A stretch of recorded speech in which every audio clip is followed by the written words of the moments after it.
Good morning students.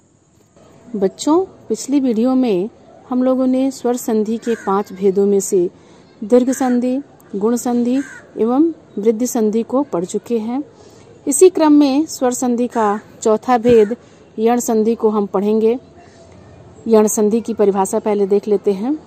जब छोटी ई, बड़ी ई, छोटा ऊ, बड़ा ऊ और री के बाद कोई अन्य स्वर का मतलब अ, आ कुछ भी आ जाए, तो स्वर आ जाए तो ई, छोटी ई, बड़ी ई का य हो जाता है, छोटा ऊ, बड़ा ऊ का व हो जाता है और री का र हो जाता है।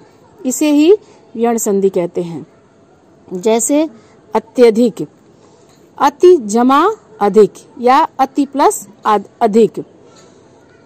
इस शब्द में अति शब्द का अंतिम वर्ण ती है, यानी ती में ई स्वर छिपा हुआ है, और दूसरी ओर अधिक शब्द का पहला वर्ण अ है। इन दोनों के परस्पर मेल से बना शब्द य है। इस प्रकार यहाँ यण संधि है। इसे अन्य उदाहरणों के द्वारा समझते हैं। यदि जमा अपि, यद्यपि। इसमें यदि का द में छोटी ई की मात्रा लगा है तो ई हो जाएगा और अपि का अ हो जाएगा बराबर य। ई और अ के परस्पर मेल से यह बना है तो यहाँ यण संधि है। बी प्लस आकुल या बी जमा आकुल, व्याकुल। बी का व में छोटी ई लगा है तो ये ई हो जाएगा और आकुल का आ। इसमें ई और आ के परस्पर मेल से क्या बना, या, व्याकुल। अति प्लस अति जमा उत्तम, अत्युत्तम। अति का ई, उत्तम का उ, इससे जो नया वर्ण बना इन दोनों के परस्पर मेल से वो बना यू। क्योंकि हम जब उच्चारण करते हैं अत्युत्तम, यू निकल करके आ रहा है। इसी प्रकार दूसरा उदाहरण है बी प्लस ऊह बराबर ब्यूह।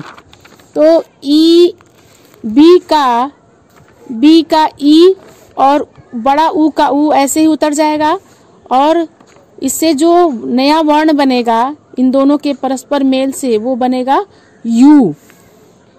तो ये भी आपका यण संधि है। दूसरा उदाहरण देखते हैं। अधि प्लस एषणा, अधिएषणा। तो अधि में छोटी ई की मात्रा लगा है तो ई हो जाएगा और एषणा का ए उतर जाएगा, वैसे ही हो जाएगा। और उससे जो ई और ए के परस्पर मेल से जो नया वर्ण बना है वो है ए। तो इस तरह से ये भी यण संधि है। बच्चों, इसके बाद ऊ, छोटा ऊ, बड़ा ऊ का वह किस प्रकार होता है इसे भी समझते हैं। अभी तक आप लोगों ने देखा कि यह किस तरह से बनता है, अब हम लोग देखेंगे कि वह किस तरह से बनता है। अनु प्लस अय, अन्वय। अनु का नू का छोटा, क्योंकि नौ में छोटा ऊ लगा है तो ऊ हो जाएगा, ऊ स्वर इसमें लगा हुआ है, और अय का अ हो जाएगा। इसके ऊ और अ के परस्पर मेल से व बना है तो यह भी यण संधि है। दूसरा उदाहरण देखते हैं। सु प्लस आगत, स्वागत। तो सु में जो ऊ की छोटा ऊ की मात्रा लगा है तो छोटा ऊ हो जाएगा और आगत का आ हो जाएगा। इससे ऊ और आ के परस्पर मेल से क्या बना, वा। तो स्वागत, वा। बच्चों, जब हम उच्चारण करते हैं स्वागत तो वा आ रहा है तो ये वहीं से ये बना है, तो ये भी यण संधि है। अनु प्लस इति, अन्वीति। तो अनु का ऊ हो जाएगा और इति का ई पहला वर्ण ई हो जाएगा। इस तरह से जो इन दोनों के परस्पर मेल से, यानी कि ऊ और ई के परस्पर मेल से वी बना है, इससे ये भी यण संधि है। अनु प्लस एषण। दूसरा उदाहरण है अनु प्लस एषण, अन्वेषण। तो अनु का छोटा ऊ की मात्रा लगा ऊ हो जाएगा और एषण का ए और इस तरह से इसके दोनों परस्पर मेल से वे बना है। और आप देख रहे हैं कि अन्वेषण में वे की जो मात्रा लगा है वही यहाँ पर आपका ये नया उस परस्पर मेल से बना है। वधु प्लस आगमन, वध्वागमन, तो वधु में जो मात्रा लगा है बड़ा ऊ का तो बड़ा ऊ हो जाएगा और आगमन का आ हो जाएगा। और इसका जो इन दोनों के परस्पर मेल से जो वर्ण निकला है वो वा निकला है, अतः इसलिए भी यह यण संधि है। बच्चों इसके बाद री का र किस प्रकार होता है आइए इसे भी जानते हैं, इसे उदाहरण के द्वारा समझते हैं। जैसे पितृ प्लस आलय, पित्रालय, यहाँ पितृ में जो री की मात्रा लगा है तो पर री की मात्रा लगा है वह री हो जाएगा और आलय का आ हो जाएगा बराबर रा हो जाएगा। तो जब हम इसको पित्रालय को उच्चारण करते हैं तो रा की ध्वनि निकलती है, पित्रा पित्रा रा निकल रहा है।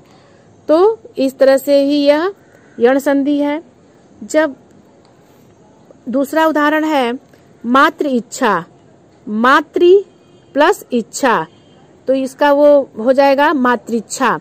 तो मातृ तो पे जो री की मात्रा लगा है तो का री की जो मात्रा री हो जाएगा और जमा इच्छा का ई हो जाएगा और इन दोनों के परस्पर मेल से जो बना है र पे छोटी ई की मात्रा, क्योंकि त्र पे छोटी ई की मात्रा लगा है तो इसलिए इसका जो उच्चारण हम करेंगे तो छोटी री, मातृच्छा, री बन जाएगा, छोटी र पर छोटी ई की मात्रा लग जाएगा। तो ये वर्ण नया इससे मिलकर के बना है। पितृ प्लस उपदेश, पितृपदेश, तो पितृ का त पे जो री की मात्रा लगा है उसका री हो जाएगा, उपदेश का पहला वर्ण ऊ हो जाएगा और इन दोनों के परस्पर मेल से बना है रू। तो ये पितृ, ये पे इसको जब हम पितृ उपदेश को उच्चारण करते हैं तो ये ऊ की मात्रा में, रू की मात्रा में ये उसका उच्चारण निकलता है। इस प्रकार बच्चों मैंने यण संधि के सभी नियमों को बता दिया है। यण संधि को कैसे देखते ही पहचान जाएं, इसके लिए आपको शब्दों पर विशेष ध्यान देना होगा। यण संधि को पहचानने का तरीका बहुत आसान है। जैसे किसी शब्द में य, व, र के पहले, आप ध्यान दीजिएगा मैं फिर से बोल रही हूँ, य, व, र के पहले किसी शब्द में, किसी भी शब्द में य, व, र के पहले आधा अक्षर हो तो वहां पर यण संधि होता है। आप ध्यान दीजिएगा जितना भी मैंने आपको एग्जाम्पल दिया है वहां पर य के पहले आधा तो आया है या आधा कोई भी आधा अक्षर, जैसे जितने भी उदाहरण वीडियो में दिए गए हैं अगर आप ध्यान से देखेंगे तो प्रत्येक शब्द में य, व, र के पहले आधा अक्षर अवश्य आया है। जैसे स्वागत, अब देखिए यहाँ पर व के पहले आधा स है, प्रत्येक य के पहले आधा तो है, इत्यादि य के पहले आधा तो है, बिहु य के पहले आधा व है, स्वच्छ व के पहले आधा स है, व्याकुल य के पहले आधा व है, अत्याचार य के पहले आधा तो है, अत्याधिक य के पहले आधा तो है, आदि ऐसे इतने कई शब्द हैं जिसमें आपको यण संधि की पहचान इसी से हो सकती है कि प्रत्येक शब्द में आपको य, व, र के पहले आपको आधा अक्षर मिल जाएगा। तो बच्चों आशा करती हूँ कि आपको यण संधि समझ में आ गया होगा। आप इस वीडियो को बार बार देखिए और समझने की कोशिश करिए। धन्यवाद।